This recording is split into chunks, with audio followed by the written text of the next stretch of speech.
we know that we're limited. We know that we have limited attention, right? It's provable that we have limited memory, for example, where most of us are pretty good at remembering sequences of 7, but beyond that, we start not doing so well. So we're pretty good at visually identifying numbers below 7, like those patterns of 7 objects, 5 objects, 4 objects. We can just see them. Above that, we're not so good. Our attention span is really limited. Increasingly, people have real trouble with immersive experience and attention. It's getting harder and harder for younger people to read books and even watch long movies. It's getting harder and harder for people to do that, right? So we know in our own experience that we have limits to our cognitive capacity. And we know that we're subject to illusions, we're subject to attentional blindness, and systematic cognitive error.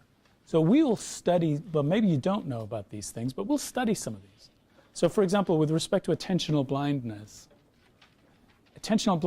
is our ability to attend to a phenomenon, right, and completely miss, for example, the man in the gorilla suit who walks out in front of you,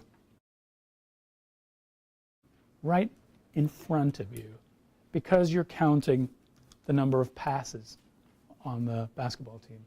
So the basketball team is playing. Your task is count how many passes are made.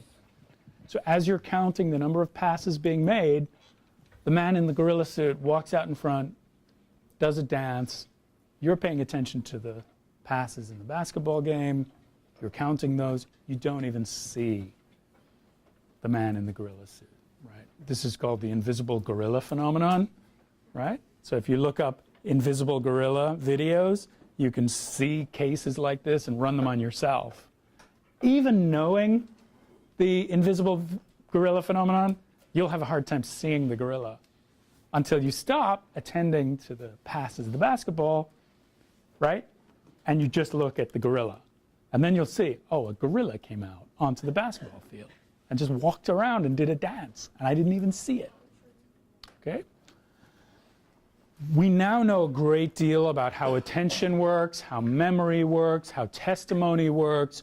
We know a great deal about, for example, the unreliability of eyewitness testimony. So eyewitness testimony in legal contexts, we're learning more and more, is highly unreliable.